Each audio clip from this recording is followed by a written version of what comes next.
سلام كمي تتصنحو تختاتلتن فتوتن رارا ميديا ونون مياون ميزانون تحسو تحتسالت إذن قريبنا لنا چنالنا لايك شير سبسكرايب بالمقبار سترارا رايخونو نابتن لوم لحزحزنايو عبريتهم سكر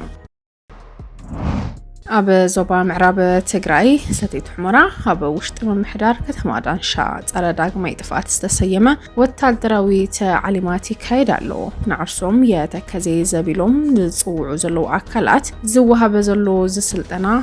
خوينو قتيللو ابتناي سلطنا مدبات لعلوي عزازي حمشاي ميكانايزد كفل سراويت جنرال ملكمو بينا مكتل عبو منبر كوميتي مننت روبات والقاي تتصقدي زونه هايتا جيتي اداله لعلوي حلف بيت صحفه سلام زتان ميجر هافتوم يرجع محاضرتها ختمه دالشان ابالات حيلتات مكل خال فدرال ترخيبوم كم زنبرو يتحبريتا زرد ناب تግራይ ዘነጻጸረ መደረታት ውን ዘስምዑ እንትኾኑ በመንነቱ ተደፊኡ ዝጸንሐ ህዝብ ምሕራ ዳግማይ በሸፋቱን ወረርትን ከይግፋዕ ምእንታን ወታደራው በተዓሊም ክዳሉ ይግባእ ዝብል ዘረባዩ ማስሚዖም ግዛት ትግራይ ብምግባት ዝተፈላለዩ ምንቅስቃሳት ዝገብሩ ዘሎ ዞም ሓይልታት ብፍላይ ጀነራል መልካሙ በየና ኣብቲ መደብ ዝተሳተፈ ምክትል ኣቦ መንበር ኣስመላሽ ኮሚቴ ዝኾነ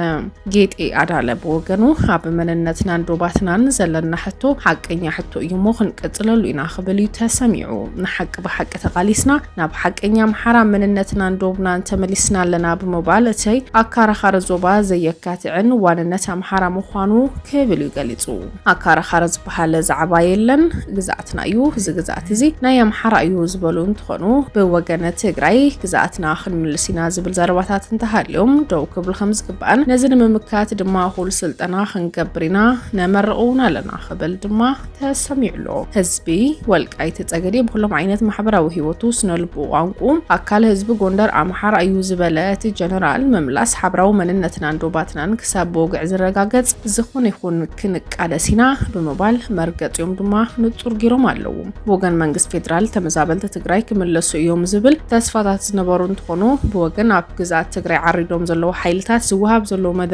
መደረግን ካልእ ኮይኑ ቀጽይድሎ ብርክ ዝበሉ መናእሰያት ኣብ ስልጣንን ኣብ ምዕላም ዝርከበ ሓይለ محرا كساب موداتا غزاتا محرا يو مريت تግራይ ዝበሃል የለን ዝብል መርገጽኡ ውን ቀጽሉ ዘሎ አዛዚ ሓምሻይ ሜካናይዝድ ክፍለ ሰራዊት ጀነራል መልካሙ በየነ ድማ እቲ ንሰሜን እዝ ዝኸሓደ ወያነ ምስ መሻርክቱ ብምዃን ኢትዮጵያ ንምሓራን ንምድኻም ይሰርሓሎ እንትብል በመንነቱ ተገፊዑ ዝጸንሐ ህዝብ ምሓራ ክኽበር ኣብ ዳግማይ ናይ ሸፋቱ ኢድ ከያቱ እቲ ጸረ ዳግማይ ጥፋት ዝተሰየመ ወታደራዊ ስልጠና ክቅጽል ምዃኑ እዩ ዝገልጽ ዘሎ ወለ ፕሪቶሪያ ፍጻም استمزابل ህዝቢ ናብ መረበቱ ክምለስ በወገን ህዝባዊ ወያነ ሓርነት ትግራይ ኮነ ኣብ ትግራይ ዘሎ ግዜኦም ምሕዳር ምንቅስቃሳት ዝግበሩ ዘለው እንትኾኑ ኣብ ምዕራብ ትግራይ ዝረኣዩ ዘለው ምንቅስቃሳት ግን አንጻር ውዕል ፕሪቶሪያ ሰተቲሎም ዝኸዱ ይመስሉ መንግስት ፌደራል ከሳብ ሕዚ ውዕል ፕሪቶሪያ ይፈጸም ዝብል ውጥጥና ቀጽለን ትኸውን ግዛት ትግራይን ጋሕጢጦም ዝሓዙ ኣካላት ድማ ከሳብ ሞዳታን ሃትናዩ ነዝን ምክልኻልውን ዘይተሓለለ ጻዕርኽን ገብሪና ዝብል ብድዕውን እናስምዑ እዮም ካላት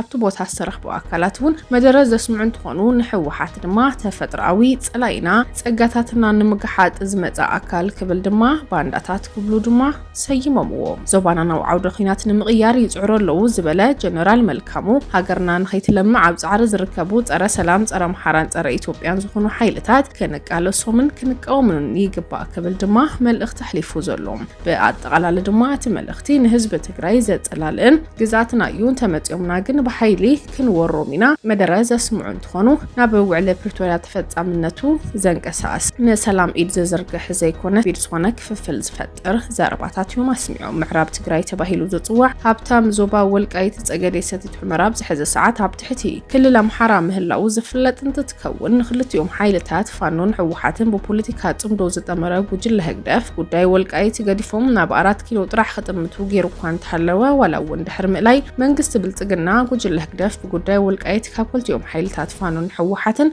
نحديوم كمرد كجدد مخانو أب جمت متاو قداي زبا والقايت معز كم زنتو زي فلات يخبلو دما استفلاليو أكلاتون حسابن رئيتو من ناس فرو يوم ነበር ቀዳሚት ሚኒስተር ባንግላዴሽ ሼክ ሐሲና ብሞት ንኽትቅጻዕ ቤት ፍርዲ ወሲንሎ ካብ ስልጣን ዝተኣለየት ነበር ቀዳሚት ሚኒስተር ባንግላዴሽ ሼክ ሐሲና ፈጺማቱ ንዝተባሃለት ገበን አንጻር ሰብኣውነት ብሞት ከቅጽዓ ተወሲንላ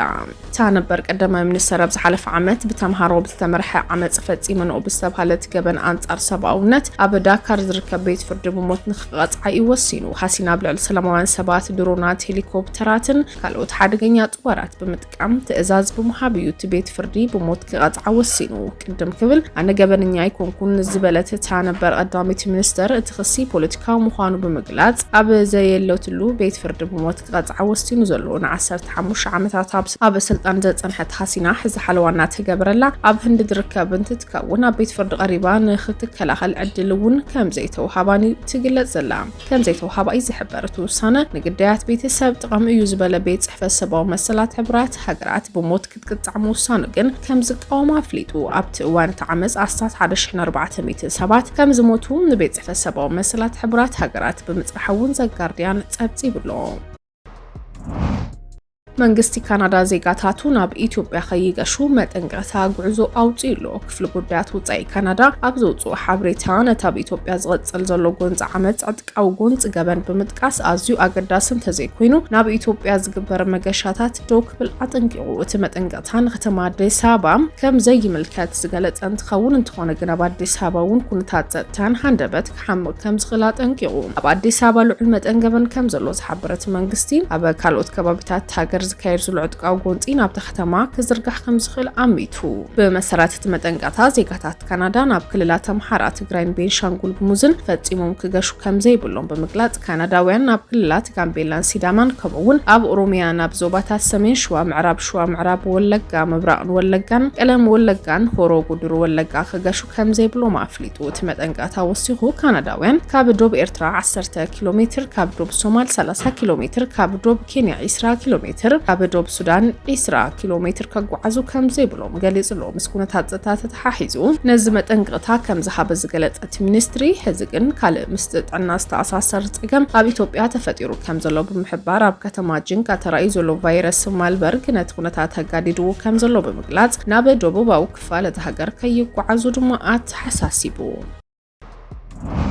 መሸጣ ባኒ ኣብ ድንኳናት ምግቢ ከም ዝተኸልከለ በዓል መዚ ኣፍሊጡ መሸጣ ባንን እንጀራን ሰብ መዚ ምግቢ መድሓኒትን ኣዲስ ኣበባ ኣብ ዝተፈላለዩ ሸቐጣት ዝሸጡ ድንኳናት እንጀራ ከይሸጡ ዝእግድ ሓድሽ ውሳነ ኣፍሊጡ ምክትል ዳይሬክተር በዓል መዚ ከም ዝሓበሮ ኣብ ዝተፈላለዩ መርዛማት ነገራት ሳሙናታት ካልኦት ንጥዕና ዝጎድኡ ፍርያት ኣብ ዝሸጡ ድንኳናት ንቐጥታዊ ሃልኪ ዝዓለመ ባንን ፓስታን ከገዱ ከም ዝተገደዱ ተገልጽሎ ባንን ፓስታን ኣብ ቤት ምግቢ ወይ ድማ ነዚ ዕላማ ብዝተፈቀደሎም ቦታታት ሓደጋ ጥዕና ለልዩ ሕብረተሰብ ክትሓባበር ሓሳብ ከቕርብ ዝሓተተ ምክትል ዳይሬክተር ፍቃድ ዘይብሎም ነጋዶ ክሸጡ ተተረኺቦም ግን ኣድላይ መእረምታ ስጉምቲ ክውሰድሎም ምዃኑ ድማ ተሓቢሩ ተኸታተልትን ፈተውትን ራራ ሚድያ ሎም ዕለት ዝሓዝናዮም እዋናዊ ዜናን ሓበሬታን እዚኦም ይመስሉ ነይሮም ተመሊስና ብካልኦት እዋናዊ ሓበሬታታት ክንራኸብ ኢና ሰሰናይናኹም ተመኒና ሰላም